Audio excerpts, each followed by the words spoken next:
또 우리를 이전에 불러서 예배하게 하시는 하나님을 찬양하고 또 예배하는 여러분 가운데와 우리의 예배 가운데 성삼위 하나님의 풍성한 사랑과 은혜가 풍성하시기를 주님의 이름으로 축복합니다.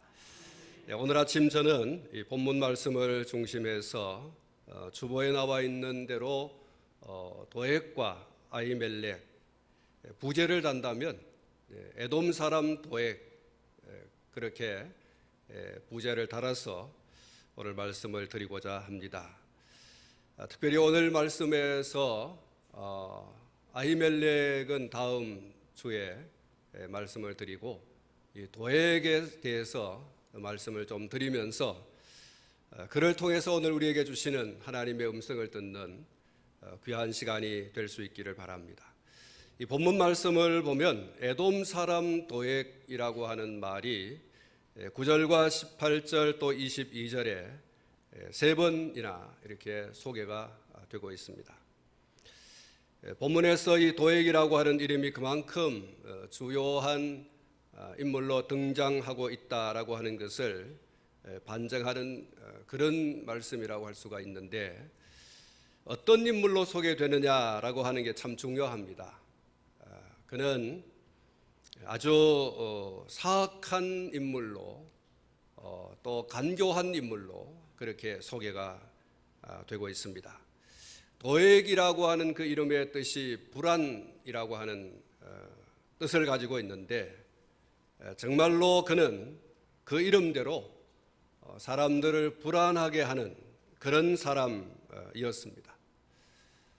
이런 사람은 가룟 유다와 같은 사람이 아닐까, 그렇게 생각을 해봅니다. 무슨 이야기인가 하니까 예수님께서 가룟 유다에게 말씀을 하셨죠. 마태복음 26장 24절 말씀 가운데 보면 인자는 자기에 대하여 기록된 대로 가거니와 인자를 파는 그 사람에게는 화가 있으리로다. 그 사람은 차라리 태어나지 아니하였더라면 제게 좋을 뻔하였느니라, 이렇게 말씀하고 있죠. 도액이 바로 그런 사람이라는 겁니다. 차라리 나지 아니하였다면 좋을 뻔한 사람, 그가 도액이 아닌가라고 하는 것입니다. 그가 한 행동을 보면 앞에 말씀을 드린 대로 얼마나 간사하고 또 얼마나 사악하고 악랄한 사람이었는가 하는 것을 능히 짐작을 하고도 남습니다. 그래서 하는 말이죠. 우리는 그가 그런 사람일 수밖에 없는 배경을 좀 더듬어서 볼 필요가 있습니다. 그것은 그의 출신 배경입니다. 이미 앞에서 말씀을 드린 대로 그의 이름 앞에 따라 붙은 에돔 사람이라고 하는 이 수식어가 있습니다. 그의 출신 배경이죠. 어디 사람인가 라고 하는 이 출신에 대한 것을 에돔 사람, 이렇게 그의 이름 앞에 따라서 썼다고 하는 부분이 굉장히 주목할 부분이 아닌가 그렇게 여겨지는데, 특정 출신이 다 그렇다라고 말하기는 곤란한 면이 있습니다마는, 그러나 그 사람의 출신 배경은 그 사람이 어떤 사람인가라고 하는 것을 파악하는 데 있어서 매우 중요한 요소로 작용한다라고 하는 것은 부정할 수 없는 겁니다. 왜 도액이라고 하는 이름 앞에 굳이 에돔 사람이라고 하는 이 수식어가 붙어 있을까 한번 생각해 볼 일이 아닐 수가 없는 것입니다. 사랑하는 성도 여러분, 이 에돔은 야곱의 형 에서의 후예들, 그 집단을 가리켜서 에돔 혹은 에돔 족속 이렇게 말하는데, 신명기 37장 23장 7절 말씀을 보면 하나님께서 너는 에돔 사람을 미워하지 말라, 그는 내 형제임이니라, 이렇게 말씀을 하고 있습니다. 그런데 이 야곱과 에서가 팥죽 한 그릇 때문에 철천지 원수지간이 되었습니다. 그러다가 20년의 세월을 지나서 극적인 만남과 그리고 그 만남을 통해서 20년 동안의 그 원수지간의 관계가 무너지고 회복되는 그런 일이 있습니다. 그러나 이후에 에서의 후예들은 형제인 야곱의 후예들을 수없이 괴롭히는 그런 족속으로 성경에 등장을 하고 있습니다. 오바다서 1장 10절 말씀을 보면 내가 내 형제 야곱에게 행한 포악으로 말미암아라고 말씀을 하고 있습니다. 이 포악이라고 하는 말이 성질이나 행동이 몹시 사납고 잔악한 것을 의미하는 것이죠. 이 오바다 선지자가 에돔 사람을 소개하면서 내가 내 형제 야곱에게 행한 포악으로 말미암아 이렇게 말하고 있어요. 포악했다. 이 에돔 족속들 야곱의 형제들입니다. 에서 후예들이죠. 그런데 끊임없이 이 형제의 나라, 형제들을 사납게 대하고 또 잔악하게 대하는 그러한 자들이었다라고 선언을 하고 있습니다. 이 오바다서 1장 11절 이하의 말씀을 보면 그들의 그 포악함이 어떻게 나타났는지를 잘 소개를 하고 있습니다. 오바다 1장 11절 말씀을 보면 내가 멀리 있었던 날 곧 이방인이 그의 재물을 빼앗아가며 외국인이 그의 성문에 들어가서 예루살렘을 얻기 위하여 제비 뽑던 날에 너도 그들 중 한 사람 같았느니라. 12절 내가 형제의 날 곧 그 재앙의 날에 방관할 것이 아니며 유다 자손이 패망하는 날에 기뻐할 것이 아니며 그 고난의 날에 내가 입을 크게 벌릴 것이 아니며 13절 내 백성이 환난을 당하는 날에 내가 그 성문에 들어가지 않을 것이며 환난을 당하는 날에 내가 그 고난을 방관하지 않을 것이며 환난을 당하는 날에 내가 그 재물에 손을 대지 않을 것이며 14절 내 거리에 서서 그 도망하는 자를 막지 않을 것이며 고난의 날에 그 남은 자를 원수에게 넘기지 않을 것이니라. 여러분 무슨 얘기입니까? 이 11절부터 14절의 말씀은 에돔 족속이 그의 형제의 나라, 형제의 민족인 야곱의 족속들에게 그 후예들에게 어떻게 사납게 대했는지 어떻게 악랄하게 대했는지를 소개하는 부분입니다. 에돔은 그들의 형제 나라인 유다가 열국에 의해서 고통을 당하는 날에 멀리서 있었다라고 말하고 있습니다. 팔짱을 끼고 수수방관하면서 어떻게 되나 보자, 우리와 상관이 없다, 그렇게 지켜보기만 했다라고 이야기를 하고 있는 것이죠. 그리고 그 수수방관을 넘어서 그들도 다른 족속들처럼 그들의 형제인 유다인의 재산을 빼앗아 갔다라고 했어요. 그들 가운데 한 사람처럼 되어서 그들의 형제의 나라인 형제의 민족인 야곱 족속들에게 들어가서 그들이 약탈을 일삼은 것에 대해서 말씀해 주고 있습니다. 심지어 유다의 대적들에게 그들의 형제인 유다민들을 잡아가도록 앞잡이 노릇을 했다라고 하는 거예요. 멀리 서는 것뿐만 아니라 들어가서 약탈을 하였고 그 약탈을 넘어서 형제의 민족, 형제의 나라 사람들을 이민족들에게 잡아가도록 앞잡이 노릇을 하는 이와 같은 악한 일을 했다, 이렇게 말하고 있는 것입니다. 에돔이 형제인 유다를 괴롭힌 역사는 오래 계속됩니다. 그 긴 반목의 역사를 조금 더 말씀을 드리면 민수기 20장과 21장에 보면 야곱의 백성이 출애굽 후 가나안을 향해서 가던 중에 에돔 족속이 거주하던 세일산의 왕의 대로를 좀 지나갈 수 있도록 요청을 했습니다. 그때 이 에돔 백성이 형제인 그들을 환영하는 대신에 칼과 창으로 그 길을 가로막았습니다. 절대로 우리의 길을 통과하여서 가지 못한다. 형제의 사람들이 그 어렵고 힘든 길을 걸어가는 중에 그들이 길을 터줄 뿐만 아니라 물도 주고 음식도 주고 편히 좀 쉬다가 갈 길을 가시오라고 했다면 얼마나 좋겠어요. 절대로 피해를 주지 않겠다고 이야기를 했어요. 절대로 당신들의 식물에 손을 대지 않겠다고 말했어요. 그런데 이 에돔 족속이 출애굽하여 나오는 이 야곱의 자손들을 철저하게 칼과 창으로 경계를 하면서 우리가 낸 이 길로는 당신들이 지나갈 수 없다. 그래서 이스라엘 백성들이 먼 길을 돌아서 거칠은 광야의 길로 나아갈 수밖에 없었습니다.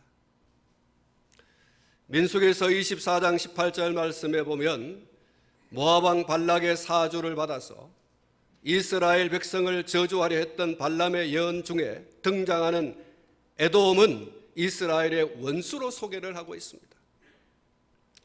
24장 18절 말씀에 보면 그의 원수 에돔은 그들의 유산이 되며 그의 원수 세일도 그들의 유산이 되고 라고 말했어요. 에돔이 이스라엘의 원수다 이렇게 말했어요. 얼마나 이 유다에 대해서 이스라엘에 대해서 사악한 일을 많이 저질렀으면 이렇게 말하겠습니까? 그들은 원수다. 그리고 우리가 이미 살펴본 말씀입니다마는 사무엘상 14장 47절 말씀에 보면 이스라엘 왕 사울 주변의 대적들 가운데 이 형제 국가인 에돔도 있었다 이렇게 말하고 있어요. 사울이 이스라엘 왕위에 오른 후에 사방에 있는 모든 대적 곧 모압과 암몬 자손과 에돔과 소바의 왕들과 블레셋 사람들을 쳤는데라고 기록을 하고 있죠. 여기 에돔이 있어요. 형제국입니다.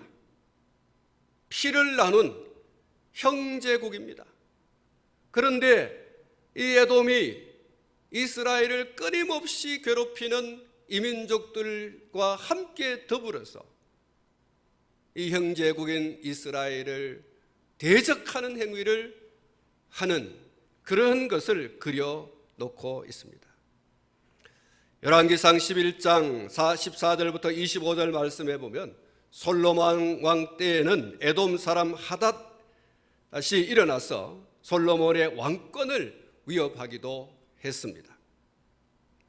그래서 많은 선지자들, 예를 들어서 이사야 선지자, 예레미야 선지자, 에스겔 선지자, 아모스 선지자, 그리고 말라기 선지자에 이르기까지 한결같이 에돔을 향해서 하나님의 심판의 메시지를 전하고 있습니다. 그리고 137편, 시편 137편 7절 말씀에 보면 바벨론 포로 생활을 하던 유다인들의 에돔을 향한 증오 그리고 저주가 담긴 그런 노래가 소개되기도 합니다. 여호와여 예루살렘이 해봤던 날을 기억하시고 에돔 자손을 치소서. 저희 말이 회파하라 회파하라 그 기초까지 회파하라 하였나이다. 이스라엘이 이민족에 의해서 고통을 겪고 있어요. 괴로움을 당하고 있습니다.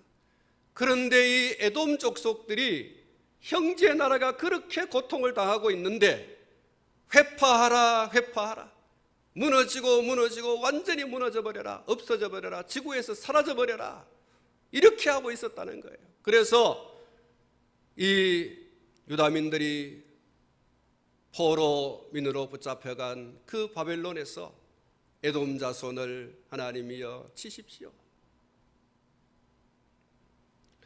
사랑하는 성도 여러분, 한 피 바다 한 몸 이룬 형제라고 하면 서로에게 어떻게 해 주어야 정상입니까? 도와주고 위로해 주고 아껴 주고 사랑해 주어야 그게 정상이지 않습니까? 그러나 형제를 도와주지 않고 짓밟고 못사게 굴고 괴롭게 한다고 하면 이것을 누가 정상이라고 하겠습니까? 정신 나간 짓이지요. 이런 비정상에 대해서 하나님의 엄중한 심판이 뒤따른다라고 하는 것을 오바다 선지자와 또 그 외에 아까 말씀을 드렸던 이사야 선지자, 예레미야 선지자, 하박국 선지자 이르기까지 하나님의 심판을 예고하고 있습니다. 사랑하는 성도 여러분, 다른 누구에게도 그렇게 해서는 안 되지만 형제에게는 더더욱이 그렇게 해서는 안 되는 일이 포악입니다. 다른 사람 어느 누구에게도 그렇게 해서는 안 돼요. 더 나아가서 형제끼리는 더더욱이 안 되는 일이에요. 포악을 해서는 안 된다는 것입니다. 언어 폭력을 위시한 어떤 형태의 물리적인 폭력도 형제지간에는 일어나서는 안 되는 것입니다.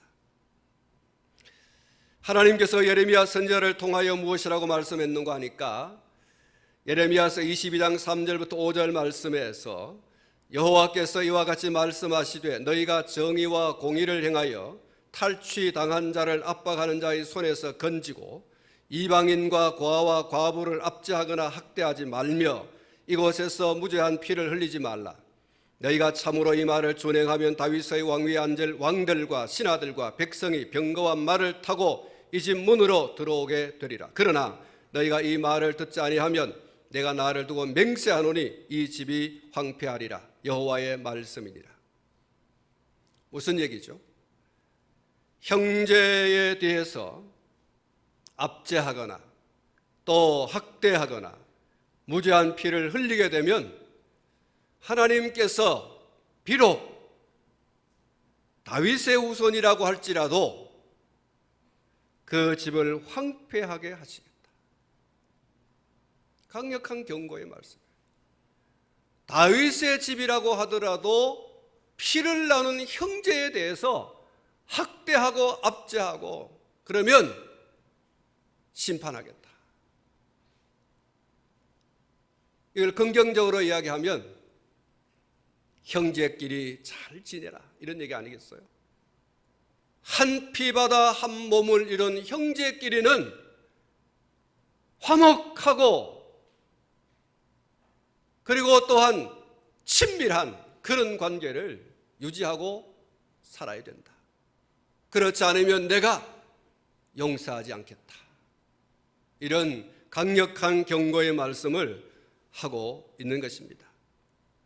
찬송가 220장에서 형제 자매는 어떻게 해야 하는지를 그 가사를 통하여 잘 소개해 주고 있습니다. 사랑하는 주님 앞에 형제 자매 한자리에 크신 은혜 생각하며 즐거운 찬송 부르네. 내 주 예수 본을 받아 모든 사람 내 몸같이 환난 근심 위로하고 진심으로 사랑하세. 사랑하는 주님 앞에 온갖 충성 다 바쳐서 괴로우나 즐거우나 주님만 힘써 섬기세. 우리 주님 거룩한 손 제자들의 발을 씻어 남 섬기는 종의 도를 몸소 보이셨네. 사랑하는 주님 예수 같은 주로 섬기나니 한 피바다 한 몸 이룬 형제여 친구들이여 한 몸같이 친밀하고 마음으로 하나 되어 우리 주님 크신 뜻을 지성으로 준행하세. 사랑하는 성도 여러분, 형제와 또 자매지간의 그 관계 속에서 형제와 자매가 어려움을 당하고 고통을 당하면 어떻게 해야 됩니까? 환난 근심 위로하고 진심으로 사랑하세. 남 섬기는 종의 도를 몸소 행해 보이셨던 주님처럼 형제와 자매끼리는 서로 섬겨주는 아름다운 그런 모습을 행하여야 할 대상이라는 것입니다. 한 몸같이 친밀하고 마음으로 하나 되어 우리 주님 크신 뜻을 지성으로 준행하세요. 여러분, 이게 형제와 자매지간의 관계의 아름다운 모습이에요. 여러분이 찬송의 가사대로 살아갈 수 있기를 주님의 이름으로 축복합니다. 사랑하는 성도 여러분, 제가 도액이라고 하는 이 사람의 간사함과 사악함이 그의 이름 앞에 따라붙은 에돔 사람이라고 하는 그 수식어에 충분히 반영되고 있다라고 하는 말씀을 여러분 가운데 소개했습니다. 사람의 근본이요 쉽게 바뀌어지지 않아요. 사도행전에 소개되는 사울처럼 완전히 거꾸러지고 눈의 비늘이 벗겨지는 중생의 체험이 있기 전에는 철저히 자기 자신이 깨어지고 부서지고 떼굴떼굴 굽으면서 나 죽었네 라고 하는 그런 어떤 한순간, 소위 그것을 중생의 체험이라고 하지 않습니까? 거듭나는, 새롭게 태어나는 그 순간을 말하는 것인데, 그 순간이 있기 전에는 구정물의 밑바닥처럼 막대기로 휘저으면 금방 가라앉았던 그 찌꺼기들이 위로 쑥쑥쑥쑥 올라오듯이 옛사람이 튀어나옵니다. 직분자가 되어도 어쩔 수 없어요. 오랜 세월 동안 신앙생활을 했다고 하는데도 어쩔 수 없어요. 정말로 거꾸러지는 다메섹, 사울의 다메섹이라고 하는 것이 없는 사람은 그럴 수밖에 없어요. 조그마한 일에도 그냥 구정물을 휘저어서 그 밑바닥에 올라오는 것처럼 옛사람의 그 모습이 그대로 드러나는,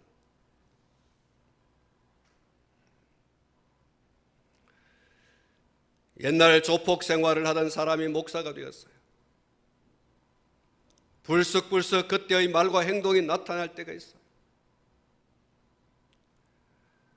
노회도 가보고 총회도 가보면 과거에 그렇게 생활했던 사람들이 그런 그 모습을 막 갑자기 드러낼 때가 있어요. 호주머니에 손을 넣고 버티고 서 있는 모습, 입에서 나오는 거칠은 그런 단어들, 허리춤을 잡고 씨름을 하는 그런 모습들, 그 공회 앞에서 어떤 사람의 넥타이를 부여잡고 목을 쥐어잡는 이런 모습들을 보게 됩니다. 거듭나지 않았어요. 목사가 되어도, 장로가 되어도, 권사가 되어도, 집사가 되어도 변하지 않는 모습. 신분은, 직분은 달라졌는데 속 사람이 그대로예요. 짝대기 넣고 휘저어보면 옛날의 모습 그대로, 근본이 바뀌지 않는, 완전히 태워지지 않는, 완전히 씻겨지지 않는, 본어게인이 없는 그런 모습을 보게 됩니다. 사랑하는 성도 여러분, 우리의 옛것이 완전하게 청산되어지도록 우리 자신을 철저하게 하나님께 내어놓아야 됩니다. 무엇이라고 하면서 내놓아야 됩니까? 리크리에이션, 재창조 또는 다시 개조해달라. 하나님이여 나를 다시 개조해 주십시오. 나를 재창조해 주십시오. 이게 필요해요. 오늘 저와 여러분들에게 이 리가 없어요. 이게 문제이지 않습니까? 매일매일 우리는 하나님 앞에서 나를 재창조해 주시기를, 나를 새롭게 개조해 주시기를 여러분 기도하셔야 돼요. 한 번은 있어야 돼요. 이 한 번이 평생을 살립니다. 이 한 번이 없기 때문에 겉모습은 목사이고 겉모습은 장로고 겉모습은 집사고 권사인데 말이죠, 속 사람이 아니야.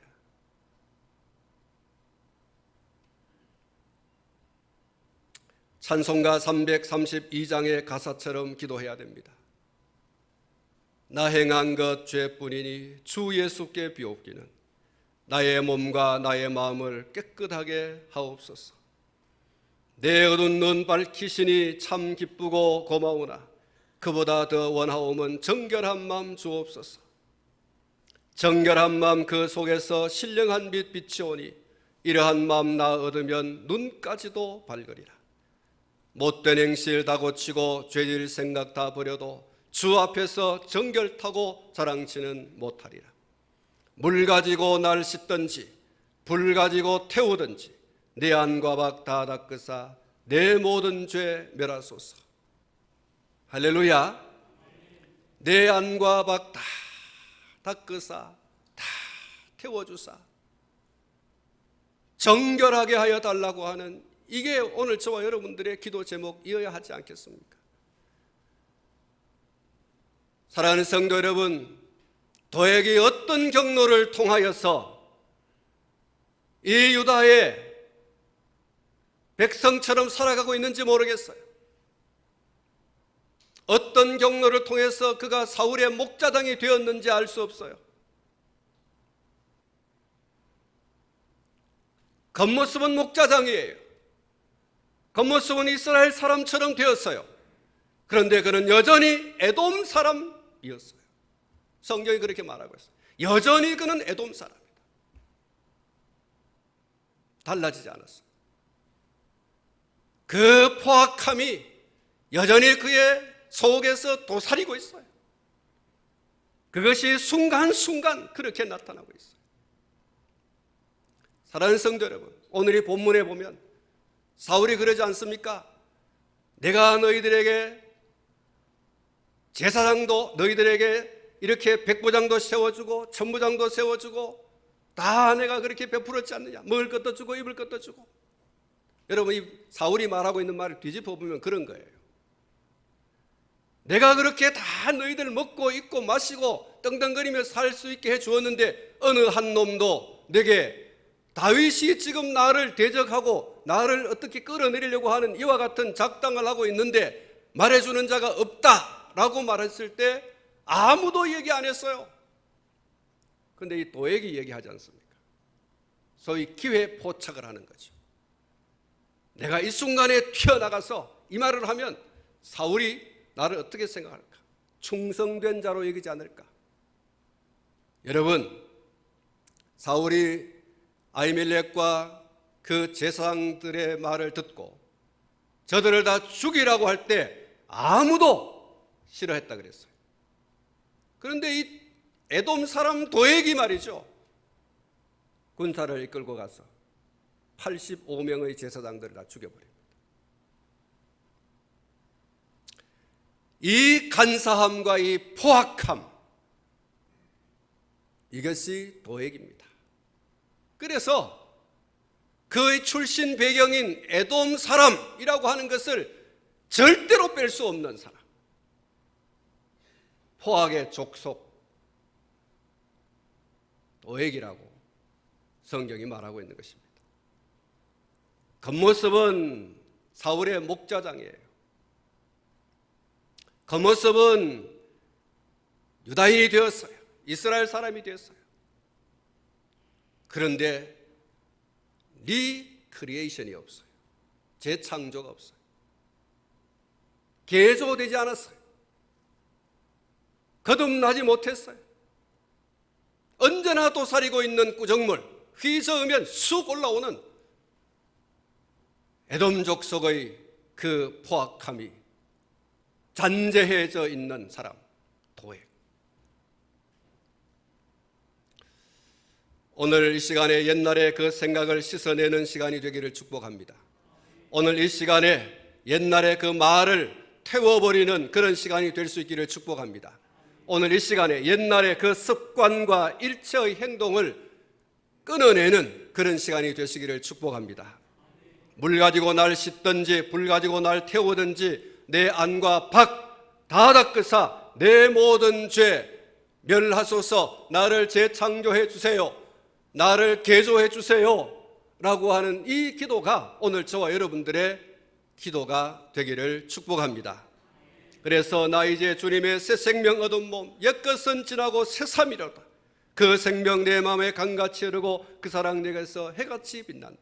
이게 여러분 재창조된 사람이에요. 이것이 개조된 사람이지 않습니까? 나 이제 주님의 새 생명 얻은 몸, 옛것은 지나고 새것이로다. 그 생명 내 마음에 강같이 흐르고 그 사랑 내게서 해같이 빛난다. 주 안에 감추인 새 생명 얻으니 이전에 좋던 것 이제는 값없다. 하늘의 은혜와 평화를 맛보니 찬송과 기도로 주와 함께 살리라. 산천도 초목도 새 것이 되었고 죄인도 원수도 친구로 변한다. 새 생명 얻은 자 영생을 누리니 주님을 모신 맘 새하늘 이로다. 영생을 누리며 주 안에 살리라. 오늘 또 내일 또 주와 함께 살리라. 오늘 저와 여러분이 이렇게 달라져야 돼요. 이렇게 변화돼야 됩니다. 예수님 만나면 달라질 줄로 믿습니다.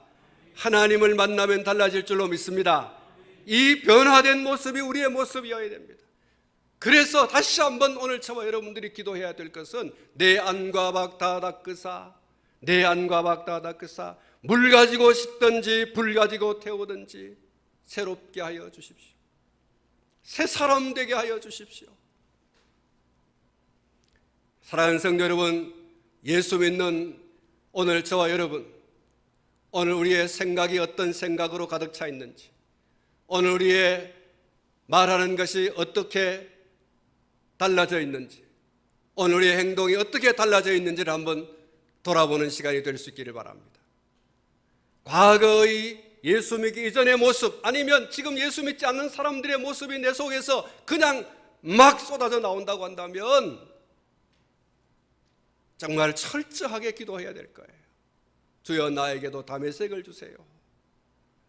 내 안과 밖을 물 가지고 씻든지 불 가지고 태우든지 다 멸하여 주시고 새롭게 하여 주시옵소서. 새 사람 되게 하여 주시옵소서. 새 마음을 가지게 하여 주시옵소서. 여러분, 오늘 이 기도가 우리의 기도가 되어서 정말 새로워지는 은혜를 경험하는 오늘 저와 여러분 될 수 있기를 주님의 이름으로 축복합니다. 기도하겠습니다. 하나님 아버지,